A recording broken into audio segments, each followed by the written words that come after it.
one thing straight. This countryman's 1.6-liter four-banger needs that turbo to boost the power plant up to 181 horsepower because this Brit has become chubbier than Stephen Fry at the end of his American Holiday where he shot a .44 Magnum, jacked up his arm, and binged on halupkis and chili fries. Okay.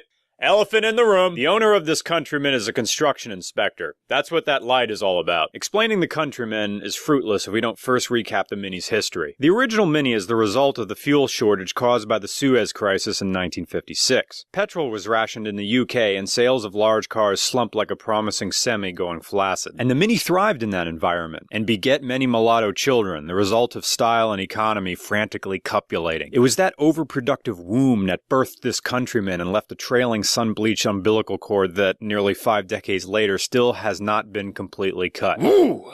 Tradition! Great Britain! Oh, so British. Even in its new Lane Bryant clothes, the Mini Countryman is still trying to give a Johnny Rotten middle finger to convention by cramming its turbo in a place where no one can service it. In spite of its pre-packaged punk appearance, which includes a bonnet that envelops the headlamps, the Countryman is still conservative at heart and wants to sit you down in the study and tell you all about the war and how we went through food rationing, you know. So British. The Countryman is not revolutionary because it still sticks to Mini's tradition of being whatever car its owner needed it to be, within a certain set of parameters. See, England never had the Jeep CJ5, but they did have the Mini and they made do. British! All the fuel gauge really tells you is when you have half. Toggle switches like a Lancaster bomber. The head unit boosts CDs, whatever that means. This Mini is four-wheel drive, but its adoptive Bavarian parents insist you trust their judgment. Oh, you will get four-wheel drive when it's time, and not before. The emergency brake is off of a pallet jack.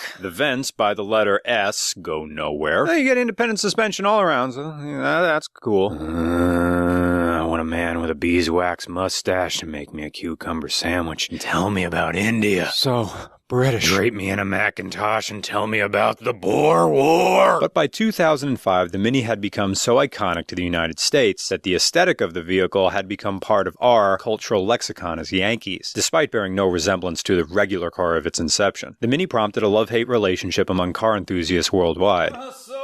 It seemed that there would be no more middle ground for perception on the Mini. Either it was an important step in the history of automotive evolution, or it was the stubborn zit that arose when the auto industry forgot to wash his face after World War II. Its doubters were quick to point out that the car enjoys a privileged position over safety, reliability, and compelling functionality, while the car's defenders clung tight to its legend, like passive-aggressive lovers locked in a mutual delusion about the validity of their relationship. The two